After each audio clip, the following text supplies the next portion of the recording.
Hi, everybody. I'm Pat from Boston. I'm an alcoholic. Well, Sobriety date January 14th, 2019.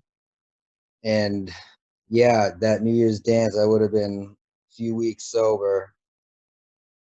And that was my first young people experience, not my last.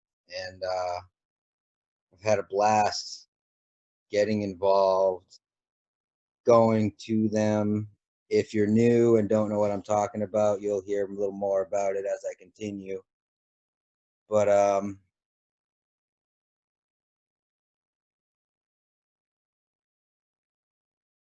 my story's probably similar to a lot of yours. Started drinking when I was like 16. First time I got drunk was like a blackout. Almost killed myself because I'm also diabetic, and I'm sure you've heard diabetes and drinking don't mix very well. And I knew that I still was a teenager and wanted to experiment and be cool like everyone else. My doctor helped me though learn how to handle it. So there was never anything serious besides vicious hangovers and getting to the point where I couldn't eat the next day and having to go to the hospital for that. Alcohol never directly sent me to the hospital. What am I saying? No, that's a lie. I've been hospitalized for being too drunk a few times. It ended either getting sectioned, either for my drinking or for the fact people were telling me you were drinking enough to kill yourself. Does that bother you? And my answer was always towards the end, doesn't bother me. If it happens, it happens. So psych ward stays became another part of my story. But I was born in 1991. I'm 28 years old. Come from an Irish Catholic family. Both my parents are off the boat. Um, Parents divorced when I was like 6 or 7. So like instability, if it was a word, I'm using it, is something I was pretty comfortable with and very common in my house. My parents never agreed. They always fought. The kids were always used as pawns in their little games, and we were the reason one parent did one thing. Stayed with my mom, who also suffers from this addiction stuff, but doesn't admit it. It has caused her problems and us problems growing up, which I didn't know. Growing up, I always thought it was she was sick or had to do with her other illnesses because she has had cancer in the past. And complications from that is what we were told, because you can't tell a kid like your mother's drinking. We wouldn't have understood it. So growing up, I always felt kind of out of place. I was the only diabetic around, so I always felt like a little off. The first time I felt like I was a part of normal people was when I went to camp. It was Jocelyn Clinic Diabetes Camp. If anybody knows any children with diabetes, I highly recommend that camp. It was the best parts of my summer growing up. Later on, I never really had a clique. In high school, I bounced around until I picked up a skateboard. I'd hang out with the skate kids, but I'd always still hang out with the jocks, the nerds, typical all of the above. I was pretty cool with. I get along with anybody.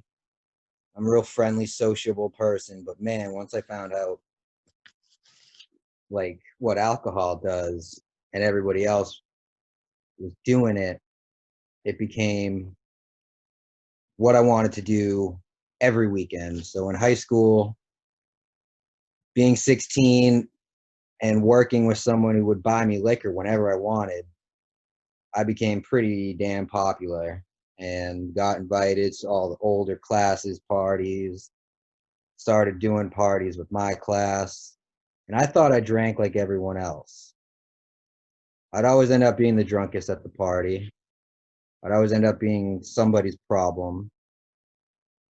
Everyone ended up having to be my babysitter. Luckily, I drank with friends who knew about the diabetes part, so I don't want to say I was safe, but I covered my tracks. I was responsible in that sense. A few times they've had to fix me up to get me home. And man, uh, there was some sketchy situations I'm glad didn't end worse than they did. After high school, I didn't go to college. I could have. I got into 7 out of 14. I had options, but I said I stayed home because my mother was sick and I had to take care of her, which isn't a lie. My mother at the time was drinking NyQuil every night and passing out and never really being a mother. So we had to learn how to take care of ourselves, feed ourselves. I remember I was 14 and I asked my mother for a ride, and on the way she hit 2 parked cars, backed up, hit the house, said it was because she was tired. Found out later she was drunk. Next time I asked for a ride, she said, take the car. So I ended up driving without a license at age 14 to school, to wherever we needed to go. Looking back on it, it's crazy. Like, I was just up to no good. Drinking led to more problems, more after high school. Like, kids went to college, I'd see them sometimes. I kept a job, so I wasn't an alcoholic. You're not an alcoholic if you can keep a job. And growing up, I knew all about what alcoholism was, but I never knew about recovery. So years after high school, drinking with the friends, friends are getting fed up with my drinking. Now I'm drinking alone. Cops are getting involved. And when I'm drinking alone, it's not like casual. I go from sober to drunk to blackout as quickly as I can. It's not like I ever want to, but that's the way it happens. Like, I'll drink and drink and drink till I physically can't anymore and roll the dice where I'm going to wake up. Luckily, it hasn't killed me, but towards the end, I was ready to die. I don't have a lot of drugs in my story, but towards the end, I was blacking out and just finding medications that were mine or my mother's and just drinking them. And it led to the scariest moment of my life. I remember blacking out, waking up in her bathroom like a lightning bolt struck me, and I couldn't see. Like, I could see, but everything didn't make sense. My peripherals were not there. My depth perception, I could not fill a glass of water in the sink. And the next day, I remember watching like my brain from above reconfigure itself. And to me, that was a sign to either fucking fix this or you're gonna die. Or like that night, I swear I died and came back to life and was given another chance. I can't prove it, but somebody greater than myself helped me stick through the night. And the next day, I had my sister drive me to the hospital. My sister and I are close. I have one sibling who's stressed out more than I can imagine over my idiosyncrasies with drinking. She worries, rightfully so. But I just cried the whole time I was there because, again, they were saying, "You're drinking to kill yourself. Do you understand that?" I told them, "Yeah, if it happens, it happens. I don't know what I'm living for." At that point, I was couch surfing, sleeping on my mother's couch illegally because she's not supposed to have visitors. All my friends have basically let me go because it was the best option. I had no money. I had no job. I had no car. Totaled that. DUI. Drinking and driving was something I used to do daily. And looking back on it, I'm just really happy no one got hurt. I deserve the outcome of it all. I'm now 3 years without a license. Bought a car, totaled it 2 months later. Still on probation because what I like to do is self-sabotage anything. I've been on probation for 3 years after a 1 year sentence. It's led me to jail. That didn't keep me sober.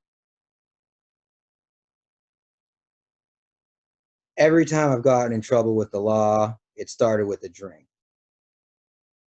Every time I tell myself I'm not going to drink again, but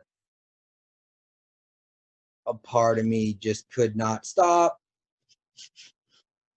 The last time I had a drink was that night at my mother's house. Blacked out and went to the hospital. They ended up putting me in the psych ward again. And when I was in the psych ward, I told them I'm not leaving unless you guys find a place for me. And my caseworker actually found a program. It was a 5 day a week IOP, but it also had a sober house where you were living at. I've lived at that sober house for 3 months, graduated that program, and AA sounds like every other story, but AA helped save my life. The house I moved into as a step house required me to get a sponsor. I was going to AA prior to my last relapse, but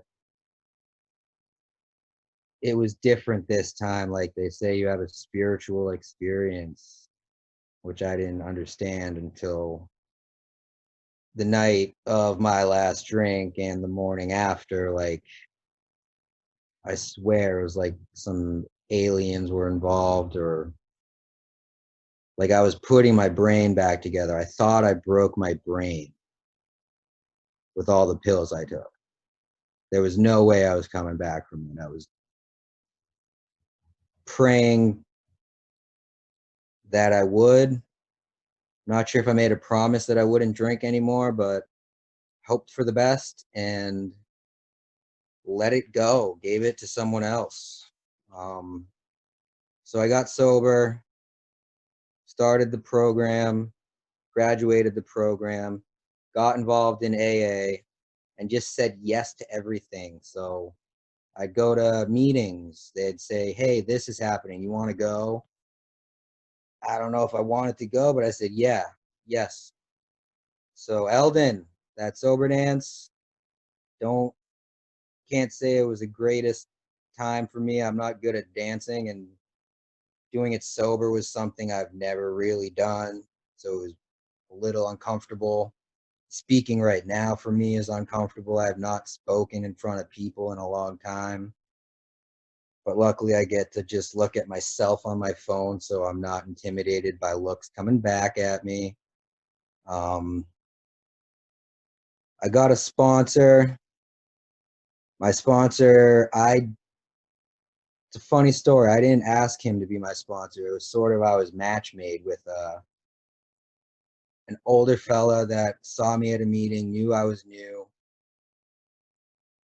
A few meetings later, said, "Oh, do you have a sponsor?" "Oh, my sponsee is sponsoring people." And since then, we've been doing step work. I've remained sober while working on my fourth step. I can't say I've been working on it. I'm on my fourth step. It's been at least 10 months. I don't think steps are meant to be rushed. I'm also self-admittedly lazy when it comes to homework and doing things I'm supposed to do on time. I procrastinate like it's nobody's business. So I'm still working on that, but that's not the most important thing. The most important thing was connecting with the higher power. Like I threw every hope and wish of mine out the window and told someone else, guide me. I can't guide myself. Just throw people, places, and things in front of me and just let me be able to handle it. Grant me patience and strength, and the rest is out of my control. That's life. I've worked 3 jobs while being sober. One, I lost my own, I screwed it up. The second and third,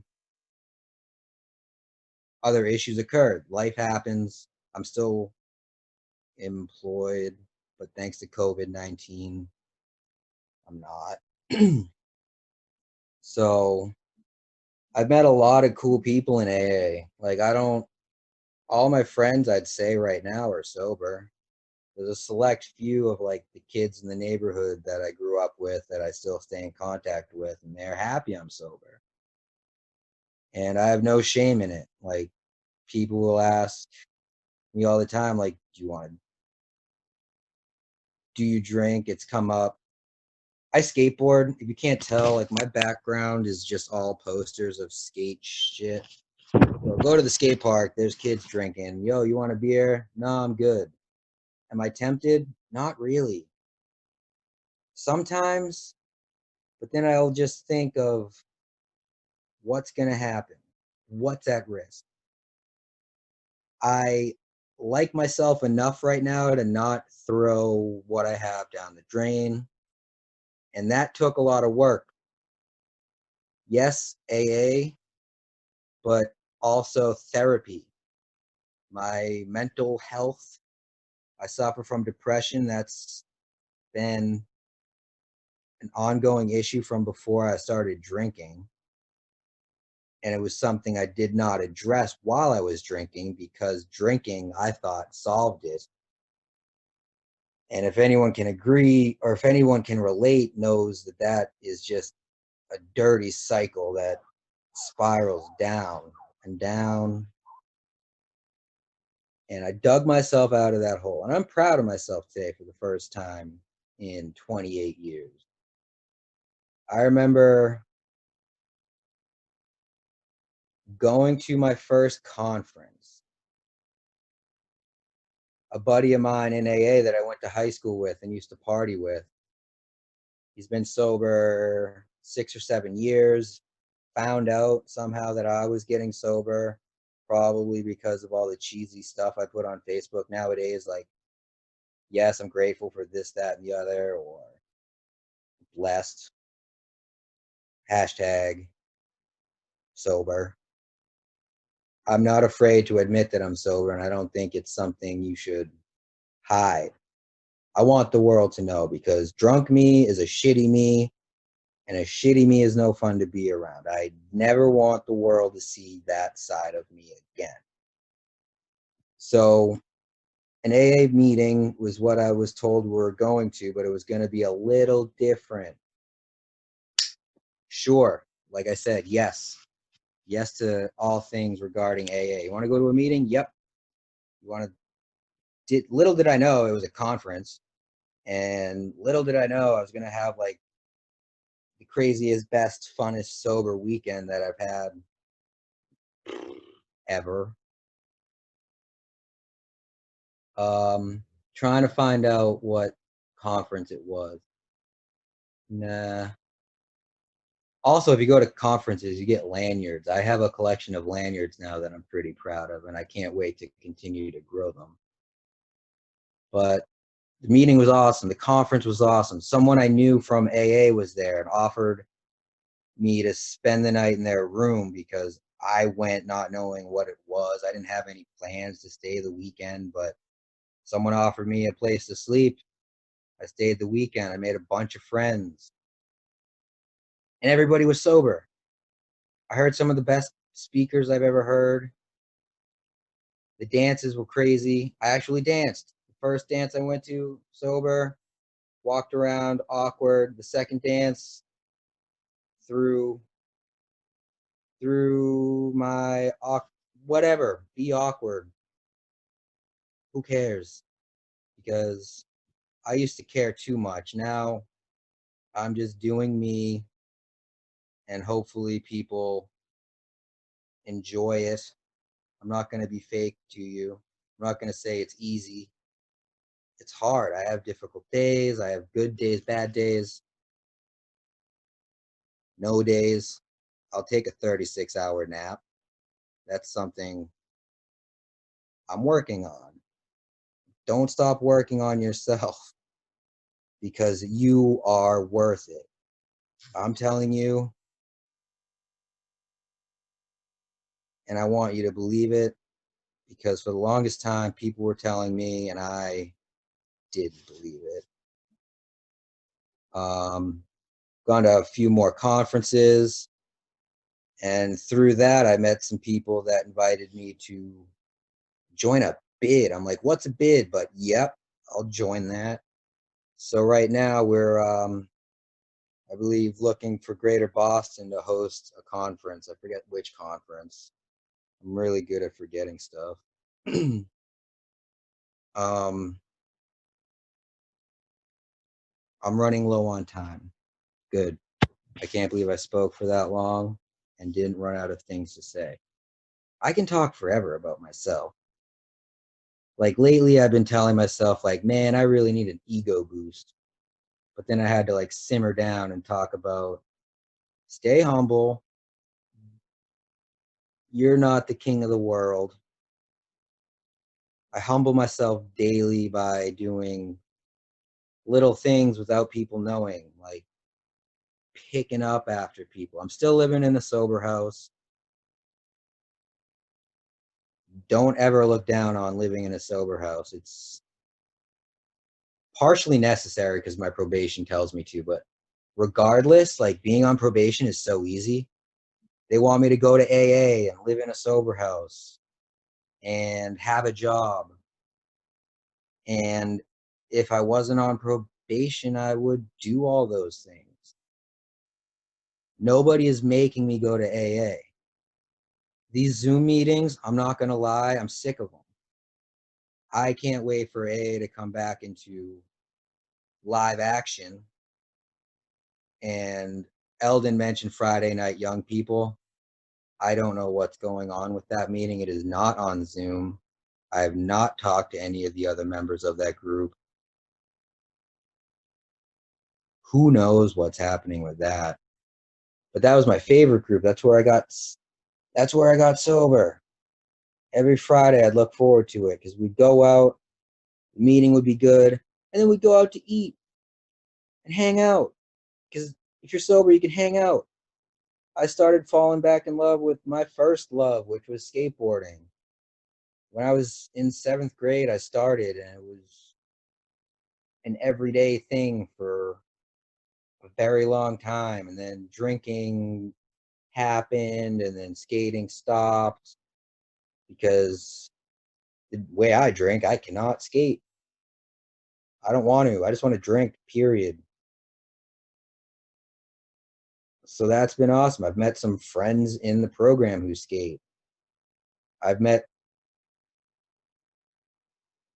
people that I used to drink with who have told me, like, you're not the same person. And a few of them have realized themselves they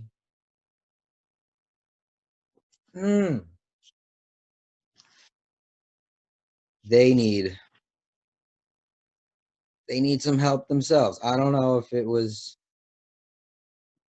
what they saw of a change in me, but they decided to make the change themselves, and I support that.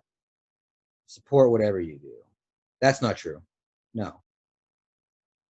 I support good ideas. I always am available to listen. I'll leave my number in the comments if anybody has any problems or any questions. I'll stick around after the meeting to answer what questions or comments you might have. I don't know how much time I have left, nor do I think I have much else to say. But I tried really hard to make this sound good. I hope somebody got something out of it. I don't know how many people I'm speaking in front of, and I'm afraid to look. But I'm happy today, tomorrow. Who knows what's going to happen, but I'm going to stay sober. All you got to do is stay sober today. Like, I can't tell you how unbelievable it is that I've been sober this long. From where I was to where I am today is incredible. What? I said, thank you. You crushed it, bud. Oh, yes, you're very welcome. I'll stop talking now. No, thanks a lot for your share, Pat. We just have